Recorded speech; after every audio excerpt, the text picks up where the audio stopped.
Do you have an old beat up washer and dryer that still works great but could use an upgrade? Then this is your sign to head to the Dollar Tree and pick up some contact paper. First, I used a clean cloth and some rubbing alcohol to clean the top of my dryer, the lid to my washer, and the door to my dryer. Starting with the top of my dryer, I laid the contact paper over top, pattern side facing up, and made sure it was centered and even over the top of the dryer before cutting a piece off the roll. Then I used a pencil to trace around the indented portion of the dryer top, taking my time to make sure I was tracing exactly where I wanted the paper to sit. I used a pair of sharp scissors to cut the shape out, then placed the cutout contact paper back on top of the dryer and dry fitted it to make sure that the piece would fit nicely in the indented portion. I made adjustments as needed to make it fit well and erased any pencil marks, then moved on to application. Next, I peeled the backing off the paper and slowly began applying the contact paper to the dryer. It was helpful to take it one section at a time, smoothing each part down fully before pulling off more of the backing. To get better adhesion and less bubbles, I pulled the bottom of the contact paper taut while applying it. Moving over to the washer lid, the process was similar. Once the lid was covered, I wrapped the paper around the edges and trimmed away any excess. I also used a scraper to make sure there was good adhesion on the back side as well. Moving lastly to the door of the dryer, this was the trickiest area to cover because it's vertical. I taped the contact paper to the dryer, then used a pencil to trace around the handle and cut it out with an X-Acto knife. Then I began applying the contact paper, starting in the left-hand corner, the same way I applied it to the other areas. Once the paper was completely adhered to the door, I cut a separate piece to cover the remaining portion at the bottom of the door. I wrapped the contact paper around the edges of the door, trimming away any excess as needed, then moved on to the hinges. I also went back and addressed any air bubbles by using a pin to pop them and smooth them down. I love how much better my washer and dryer look and how easy and inexpensive this makeover was. I hope this inspired you to upgrade your own washer and dryer with contact paper too. Thanks for watching Home Talk, and I'll see you next time. I have this old paper holder, so I've decided to make it over, and to begin my project, I'm going to be using this bullseye primer from Zinsser so that the paint actually sticks to the cupboard or whatever it is you're painting. So I gave it one quick coat with the primer, let that set for at least 6 hours, and then I came in with this beautiful green shade from Country Chic Paint. It's called Hallow Hill. And green seems to be really trendy right now, and it's my favorite color, so it's a perfect fit. So again, when you're painting these high sheen pieces, you want to make sure that you do light coats. Drippy coats are just going to chip or fall off because they are kind of a hard surface to paint. And then come in again and do your second coat over top once the first coat has had sufficient drying time. For the drawers, I'm going to give them a modern wood look, but I'm going to be using this contact paper that I picked up at my local Dollar Tree. So I'm going to cut the piece to fit around, and then I'm going to place it on top and making sure I smooth it out using like a credit card. I have this scraper here, but any kind of a blunt object will work. Then I'm going to trim the edges and fold those in. And then I'm going to come in and pull the sides once more again, making sure that they're nice and tight and I have this nice crease around the edge. Now, when I first did this project, I thought that I wanted the white showing around the drawer edges, but when I put it into my piece, I did decide that I didn't really like the white showing there. It was a little too stark. So I came back in with another piece of contact paper and I just fitted it over this edge. And then I used my X-Acto knife to trim it off so it was nice and trim at the edges. And then this is my finished piece here. I really love how this took just a boring old paper cupboard and gave it that glam, modern look. And now it blends seamlessly into my office.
a glass bowl from the dollar store. I'm gonna place it upside down on a wood round. Then I'm gonna surround the bowl with wood beads. I found these strings of beads at the dollar store. Place a bead of glue around the bowl and then attach the beads. Once the glue is completely dry, I can pull the bowl out of the center. Now I picked up another smaller bowl at Dollar Tree. I am gonna place this on the bottom of the wood round to create a pedestal. Now I'm gonna grab a larger wood bead and just fill the holes with some air dry clay to create a solid round ball. Give it a coat of spray paint. With everything dry, I'm gluing the larger bead to the bottom of the glass bowl. Then I can just place this bowl right on top of that pedestal.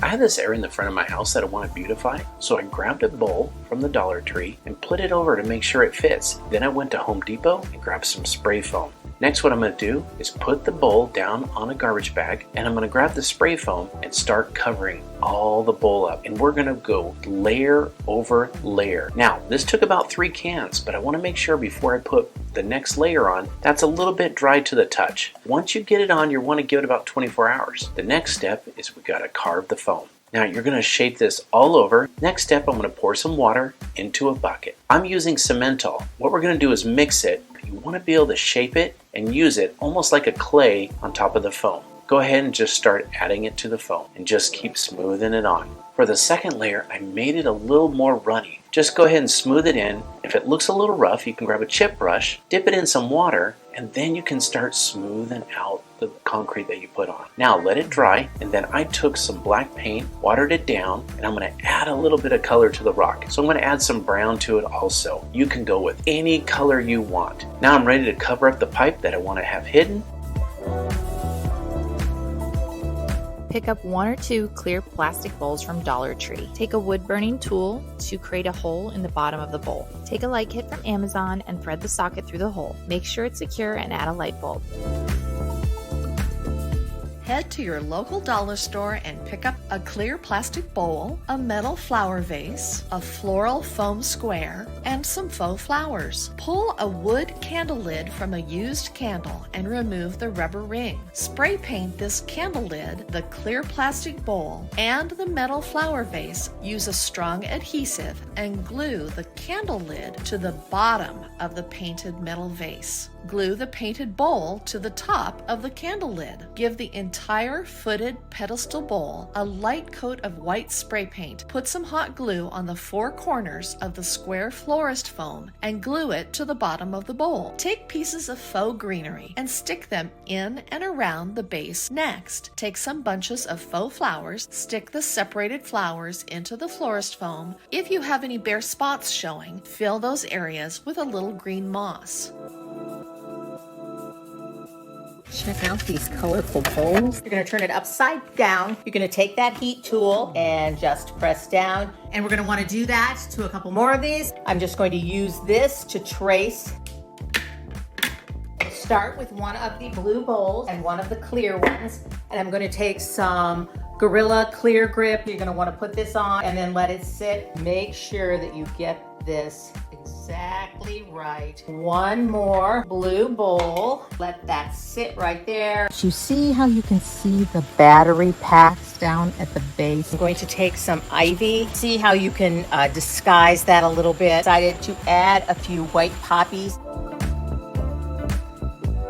I got both of my bowls from the Dollar Tree. So essentially what we're trying to do is we're gonna glue them base to base. I'm gonna be using E6000 and I'm gonna be using my hot glue gun. So I'm gonna be using chalk paint, honeycomb, folk art craft paint. We're gonna be putting some baking soda in here. Mixed, we're gonna apply it to the bowl. All right, so we're gonna be using a stone colored Rust-Oleum textured finish paint. We are going to be grabbing about 4 of these candles from Dollar Tree. We are going to melt them. And I took the wicks out and I placed them where I wanted. I'm using skewers to secure it in place. I'm going to be adding my melted wax into this. And I'm actually going to be using a scented lavender. First step is you're going to want to drill a hole for drainage, and I'm just going to drill straight into that hole in the middle. And then we're going to get our bigger bit, and I'm going to take a junk brush to bond with the bowl above it. I've got my first strand of beads, and I'm just going to take these one line at a time and just snip off the extra beads. And I'm going to repeat this process I've got the stone texture applied. Now it's time to go in with my black spray paint. We are gonna start with 7 of these bowls. You're also gonna need some E6000. Just basically go around. You're gonna place it on top. We're gonna do this again. So I'm gonna give these a little bit of time to cure. I'm gonna be taking my E6000 and I'm gonna go around the top of this, stack it on top, and we're gonna do this one more time. I'm using Dixie Belle Vintage Duck Egg Chalk Paint. So I'm actually gonna use E6000 for this step. Line it up. And then we're gonna let that sit until it dries. And we are gonna trace around the inside of the hole that I created. You actually will not need to paint the underside, just the sides and the top. I'm gonna start with the bottom part, tilt that up. So we are going to take a solar light, placing it over, put the top part of our solar light, and it's gonna nestle right in. You're going to need some dollar store solar lights. Flip the bowl upside down and we need to remove the label. Next, I'm gonna focus on the solar light. So we just take the stem off. We're not even gonna need that. You need to open up the solar light and pull out the tag so that the solar light works. Then you can place that back on and this part is ready to be used. This will be the base of our project. What I'll be using for this project for weight are these dollar store rocks. So I'm gonna be placing them inside. For the next step, I'm gonna place the solar light in top like this. I'll go ahead and add a few more rocks to this. So what I'm gonna do is add a little dab of hot glue on each corner, like so. I'm gonna take that bowl and flip it upside down and place it right there on top so it's centered. So just to show you, if I remove this out, you can see here, I would be able to pull this off and replace this easily with another dollar store solar light if this burns out at some point. Run to Dollar Tree and pick up 1 large plastic bowl. Use a palette knife and drywall spackle to apply to the exterior of the bowl. Create a hole in the bottom of the bowl in the size of a light socket. Finish spackling around the hole. Add Dixie Belle's Slick and Stick to the inside of the bowl with a paintbrush.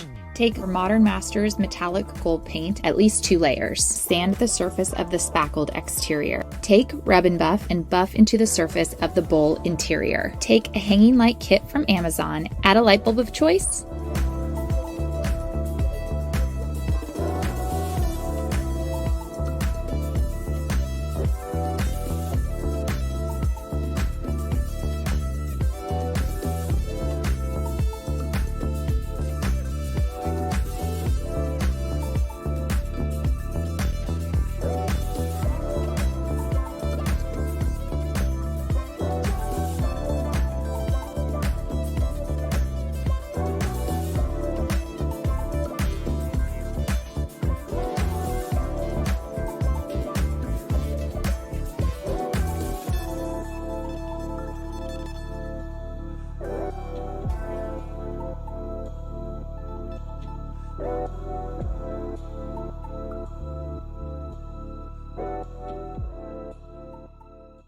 Grab a 3-cube storage organizer from Walmart and start to assemble it based on the instructions. Cut some upholstery foam, then start to closely staple some fabric layered with batting to the top side of the organizer. Cut any excess material, then staple the material to the sides of the organizer. Add the upholstery foam and fit the material over the foam. Make sure to tuck, wrap, and staple the material around the foam on the other side of the organizer. Tightly staple all of the corners and the sides, and lastly staple the bottom of the sides.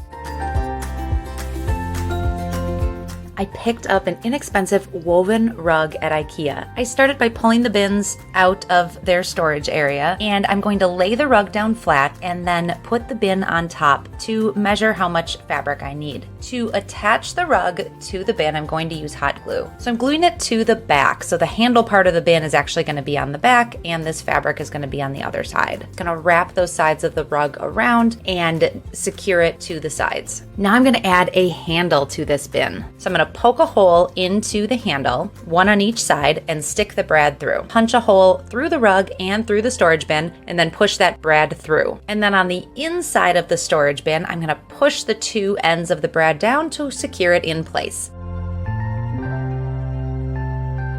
My daughter purchased a large television, and wouldn't you know it, her old TV stand was too small. All we really needed for this project was molding and an unfinished wooden top. I laid the board on top of the stand and measured to center it. Using my miter saw, I cut the molding to size. I pre-hammered finishing nails into the molding, added wood glue to the edge of the board, and hammered the molding into place. I continued to measure, glue, and nail molding to all three sides of the board. To secure the board to the old stand, I pre-drilled and added screws to the top, then filled the holes with wood fill. I also filled in the edges with wood fill. Once the wood fill was dry, I sanded it smooth. I applied one coat of a dark stain with polyurethane and allowed it to dry. Then I sanded using a fine grit sandpaper. To ensure the stand wouldn't fall over, I bought furniture straps. I measured and screwed one end of the strap to the TV stand, then measured and screwed the other end to the wall.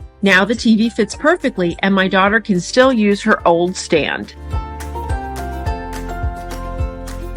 I purchased a 3-cube storage unit and put it together in 10 minutes. Now for the bed frame. I painted two 1x12 inch pieces of pine to use at the sides of the frame. I needed something to elevate the mattress, so using 2x4s, I cut to size and used a Craig jig to make two U legs. I placed them at the head of the bed and in the middle of the bed. I laid a piece of 3/4 inch plywood on top of the U-legs and screwed them into the plywood. I placed a storage unit at the foot of the bed and screwed that into the plywood. The painted 1x12s were attached to the U-legs using brads. I then laid a 1x2 beside the plywood on the top and overhung the 1x12s and nailed them in place. Then I laid a 1x6 on top to hide the seam. At the foot of the bed, the storage unit wasn't as wide as the actual bed, and there were gaps on either side. Now that the bed frame was complete, it was time to make the headboard.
Let's head on down to Michael's and we're going to grab us a wood crate. We're also going to need some pallet wood, so let's get that out. First thing we're going to do is grab a scrap piece of plywood. We're going to cut this the same width and same length as 4 of the wood crates. Once we got it cut, we're going to go to the scrap pile and grab some scrap wood. We're going to make the legs, make sure they're all even at 6 inches. Next step is to take the scrap wood that we have for the legs and we're going to pre-drill and put them on our piece of plywood. Next, we're going to use a lot of wood glue here. We're going to put it out all over the area that we need on the piece of plywood, and we're going to put that crate down. But not just the glue, we're going to use some finished nails to hold it in place.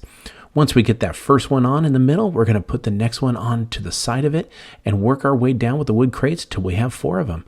Once we do that, we're going to get some primer and we're going to put it all over the wood on the wood crates.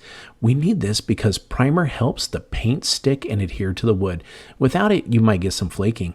I did notice though, I didn't like the bottom of how the wood crates looked, so I did do a little trim piece of 1x2 pine and I put it on there. Again, I did use some glue to make sure it stays in place.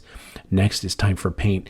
We want to make sure we get a good high quality paint, and this can be the color of your choice. For me, I went with white. It's what goes with the decor in our house. And I'm going to put 2 coats of that paint on there, and I got to make sure I do get that trim. The one thing I don't need to do is the top. Once I get all that done, I'm going to go ahead and cut that pallet wood up and start splitting it. I just need small pieces. So I'll cut one side, and some of them will have nails in them. So we're going to go ahead and pop those out. Some of the nails just come right out real easy. Once you get that nail out, toss it away. Next, I'm going to measure the middle of the top of our pallets. Again, we have 4 of them, and then I'm going to use a speed square to get a 45-degree angle because that's what's going to start our pattern.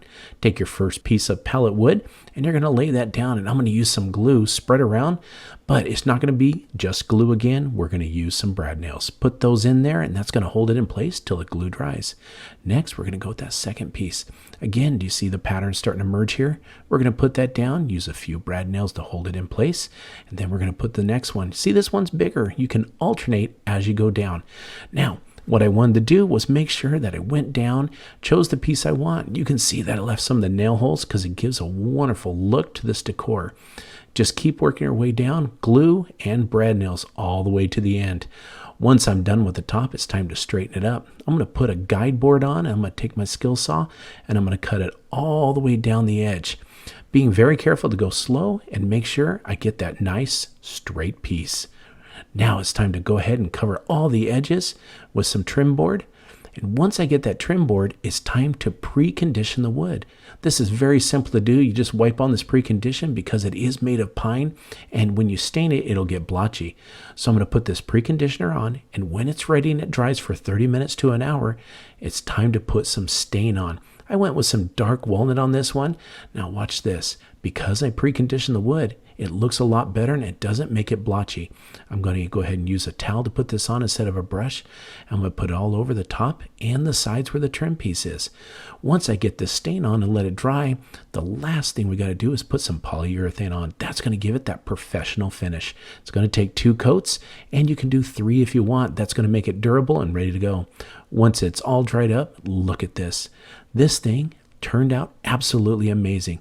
Just 4 crates and some free pallet wood turned it into this work of art. I couldn't have been more happy. But what I wanted to do was use it for a TV stand. And it went great with a new TV I bought for the family. I ran down to Home Depot and picked up some beautiful flowers, as well as 2 of these different hanging baskets. I removed the chain from both of the baskets and ended up removing the insert from one of the baskets. I opened everything up, placed my flowers inside, closed it again with the top frame on the top, lined up the holes, and added zip ties to hold everything together securely. My next step was to add the lights. These are solar powered lights, so they'll work great when I use them outside. Once it was all wrapped and ready, I was able to just let it sit in the sun for a few hours so that it could charge up. I grabbed 2 hanging baskets and liners from Dollar Tree for this epic garden project. I unclipped the chains off of one of the baskets and placed the liners in each basket. Next, I used sharp scissors to cut a slit in the middle of each section and in the center hole at the bottom. Then I grabbed some petunias from my local garden center and carefully placed them into each hole. planting from the outside worked best for me. I set it aside and repeated the same steps for the second basket. Next, I filled the center of each basket with potting soil and watered it. I gently placed one basket on top of the other and secured them together using 4 black zip ties. At that point, I decided to add in a few more flowers on the edge where the baskets meet. I found one of these larger ones for $2.50. We're going to be using this vinyl tablecloth. So we're just going to gather up our fabric, going to take our scissors and cut it off. I'm actually going to string 2 zip ties together, and what we're going to do is gather our fabric. So now that we have our little cluster of fabric secured, what we can do then is take our zip tie and tie it off. Cut the excess zip tie off. All I've been doing is just pulling a little bit, piece by piece, of the top until we have that nice pleating. So we're just going to snip all of that excess off. Take our ribbon, I'm just going to take it and place it right here and secure it once more with a zip tie. Now it's time to add some flowers. Dip them in our glue skillet, and I'm placing it on the inside of this. So now we cut off the individual leaves, and what we can do then is just poke them right in. So then we can take a few more of these wisteria stems. Now we have some of these beautiful pink roses. The next time you are at your local dollar store, pick up some wire garden hanging baskets. Turn one wire basket upside down and place on top of a second basket. Secure together by using 3 zip ties that are placed equidistant from each other. Take a string of LED lights, hang the battery box inside the basket globe and connect to the top. Turn the lights on and wrap the lights evenly around the globe, both vertically and horizontally. Secure the end of the light string to the basket using a twist tie. Using a leafy garland of your choice, start to tuck and glue the different leaves to the wire basket globe. Now, remember all those chains and hooks that you removed from the baskets? Let's put them to good use. Reconnect these chains of different lengths to the hooks and tighten the hook back together using some pliers. If you have a porch swing, here is a fun way to hang the globes without drilling additional holes into your porch ceiling. Thread the stick through your porch swing ceiling hooks to create a horizontal rod. Time to break out of jail. That is, the Walmart ball jail. You also need some green reindeer moss. Start by spray painting the Walmart ball with moss green spray paint. Separate the large pieces and stretch out any chunks that are thick. With a can of General Spray adhesive, spritz a small portion of the ball with the adhesive. Take a small patch of green moss and press it onto the ball in the sticky area. Press and hold for a few seconds to make sure it sticks. Continue to spray the ball and attach the green moss to the outside. Once you cover the entire ball with spray adhesive and moss, give the entire moss-covered ball an overall coat of the spray adhesive. I'm gonna grab me some solar lights. Next, head over to the hardware store. I'm gonna grab me about 100 feet of nylon rope. First thing I gotta do is blow up this dollar beach ball. Then I gotta get out some Portland cement. Make sure it's not concrete, but cement. You want it actually really thin because we need to coat that rope. Now, on that beach ball, just start laying that rope. You're just gonna start roping it all the way around. Once you get to the end, what you're gonna do is tuck that last bit in underneath the rope, and it's gonna hold it in place. Then what we can do is move on to possibly adding a little bit more cement. Make sure you cover all that rope. We want it to stiffen up as best we can. Let it sit for a couple hours once we get it covered. Once it's covered, take a knife and just puncture the beach ball. Once we get it all the air out, just go ahead and pull it through one of the bigger openings between the ropes.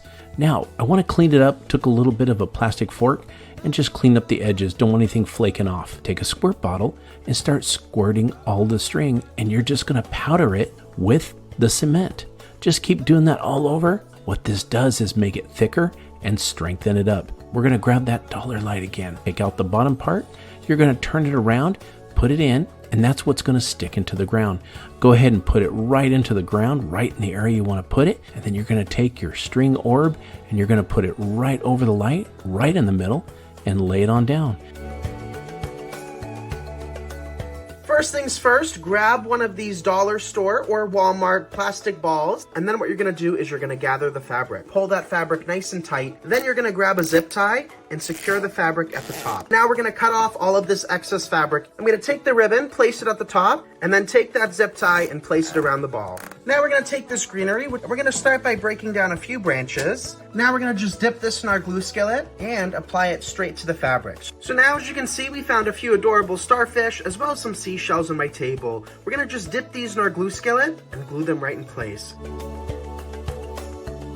So I picked up a couple of these dollar store solar lights, and I'm gonna take them apart. I just need that kind of crystal plastic part and the top. So I'm gonna cover the light bulb on the bottom, and then I'm gonna cover the solar panel on top, and then use a craft knife to cut around it so you get perfectly straight lines. This is a 7-inch basic embroidery hoop. So I'm gonna untwist this screw and put that aside. I'm taking them outside and I am adding a couple coats of a matte black spray paint. Make sure they're fully dry to the touch, and now we can assemble. So first we wanna remove the painter's tape so that these solar lights work. On the clear plastic part, there are 2 little clips that help attach it to the top. And I'm just gonna take some floral wire and wrap it around each one of those clips. Wrap it nice and tight so it hugs the plastic closely, and then I'm able to screw the black part back on top, and the wire is still going to hang out either side. I picked this chain up at the craft store. It is actually in the jewelry section. I'm going to thread the chain through the screw and tighten it about halfway. The solar light is going to hang from the inside hoop.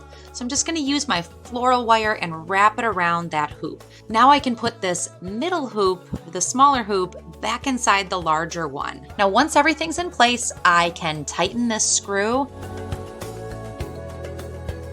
Picked up 3 of these styrofoam balls when I was at the dollar store, and I'm gonna put one of these sticks in each of the balls. And there we go, it's as easy as that. So I wanna go ahead and paint each of these balls. And I'm gonna cover this in glue first. I've got a whole bunch of different colors of glitter here that I just picked up at the dollar store. Just lightly smush it in there. So I'm gonna take that glued side and just start rolling it. And I'm gonna cover this ball with these beautiful glass rocks. Give them a little spray with a clear top coat. Grab a few bags of colored gems from your local Dollar Tree. Then place a sheet of parchment paper onto a cookie sheet and pour out all the gems onto it. Make sure they are all in an even layer. Preheat your oven to 350 degrees and place the gems inside for about 20 minutes. After the 20 minutes are up, pour all the gems directly into the ice water bath. You will hear them start to crackle and break. Let them sit for 5 minutes and then drain the water out into the sink. Now grab your plain picture frame and start gluing your crackled gems onto it. I use B7000 glue for this because it allows for some wiggle room before completely drying, unlike hot glue. So I've already preheated the oven to 350, and we're gonna go ahead and bake these for about 20 minutes. Go ahead and fill up a pan or a bowl with ice and water. And dump these in here, and you can hear it. They pretty much immediately just fracture, and they're now ready to use. First, I'm gonna start by placing my glass pieces where I want them. I'm using Mixed Media Girl Artist Resin, and I actually want to pour this over my stones here. I'm gonna start off with white paste. I'm gonna spread it out a bit with my finger. I'm gonna get in here with the white metallic, and I'm gonna get in here with the pearl. A little more of just that flat white. So I'm gonna take some of this gold, and I'm gonna use my stick, and I'm gonna make these thinner lines. The last thing we need to do is take a torch and get rid of the air bubbles. Then we're gonna leave this cure. Headed down to my local Dollar Tree. I'm gonna start with these glass beads. I'm gonna also head over and get some rubbing alcohol. Next, I grabbed this bowl, got it from Home Depot. I'm gonna grab some sand, start putting it in the bottom. So you wanna fill it up to where when you get your bowl, you're gonna kind of be level with the top and it has a firm foundation. Let's go ahead and start putting some more sand in so that it holds it in place. To level it out. Make sure that bowl is firm. We don't want any spillage or that thing moving when we light it up. Go ahead and put the metal bowl in, and then remember those glass beads and start placing them all the way around. Take that rubbing alcohol and pour a little bit in there. Give it a little bit of a flame and it's gonna light right up. So I went to the dollar store and I bought 3 bags of those vase filler gems. After sorting them, I washed them off using Blue Dawn and water and then laid them out to dry. I drew lines from the edge of the vanity to meet the mirror line. I applied a thin coat of mastic using a small notched trowel. Then the fun began as I pressed the gems into the mastic. I worked in small sections so the mastic wouldn't dry too quickly. Once I was done, I mixed the grout. I mixed 1 cup of grout to a half a cup of water. I applied the grout in small sections, making sure I was pushing it between each of the gems. I wanted to make sure that every spot was filled in between them. After 1 hour, I checked again, and yep, it was nice and dry. Using a large spun and plain water, I washed away all of the excess grout. I removed the painter's tape that I had placed on the top of the vanity and applied caulk, smoothing it out with my finger.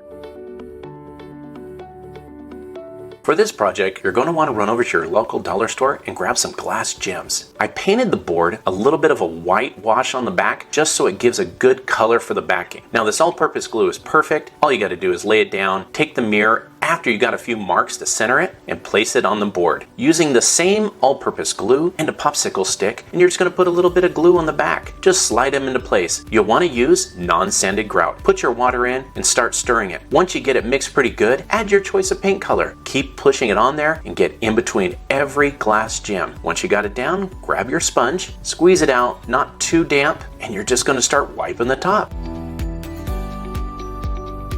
So I went to the dollar store and bought 35 bags of gems.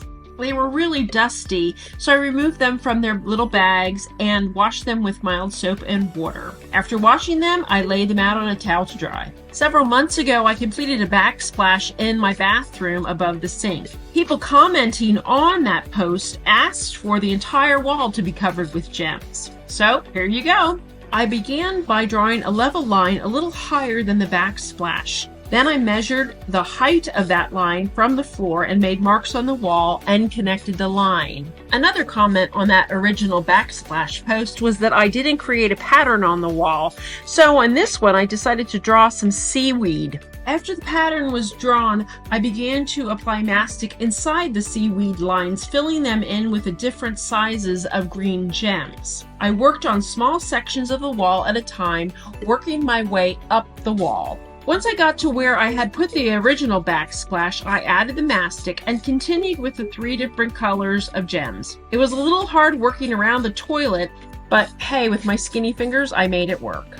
I really liked using the different sizes of the green inside the seaweed. I think it gave it more of a texture and a really interesting look. When I finished applying the gems to the wall, I measured and cut a piece of chair rail and then fastened that to the wall with a brad nailer. I then took mastic and filled in the gap and then added more gems. I mixed my grout until it was the consistency of mashed potatoes. I applied the grout to the wall using a putty knife. And working in small sections, I added the grout and then removed the excess with a wet sponge.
I grabbed this big hula hoop from Five Below. So I'm gonna take this first one, place it there. We're gonna do the same thing to a second one, and we're gonna place this in an opposite motion. We're gonna place this on either end again. Just take our zip tie and we're gonna keep the pointy end towards the surface. We're gonna just snip off our ribbon, and now it's time to create the main portion of our bow. So this is non-wired ribbon. It is a little bit different to use as it doesn't hold its shape, but after making about 3 to 5 loops on either side, we're gonna have the perfect bow, and that is good enough for me. Let's finish our final loop. To secure our bow, we're gonna use a piece of wire. Take our tails that we pre-cut and just tuck them underneath our bow. Twist it secure. We can just secure that right on top of the zip tie and tie that wire together. We're gonna just lift up the greenery we've already worked in, tuck it underneath, and use another zip tie to keep that in place.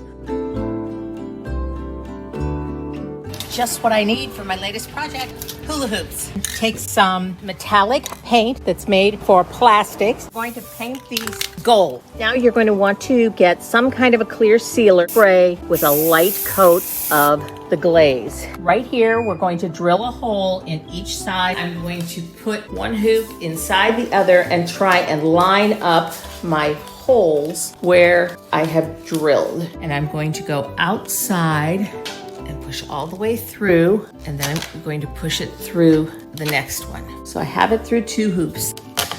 There we go. I have it through all 3, and then before it slips back off, I'm going to put a nut on that. And when I paint these, this will get painted also. I'm going to take a dollar store decorative cake tray and put a small hole in it. It's on high temperature, and I'm just going to put it right in the middle of there. And that is probably all we need. And now I'm going to try and put this right over top of that. Take some Gorilla Clear Grip contact adhesive to secure the plate right here to my hula hoop. And I'm going to put a generous amount wherever these hoops meet. I have just hung it from my garage door with some wire. So now I can go to work on the easy part. The construction of this was the hard part.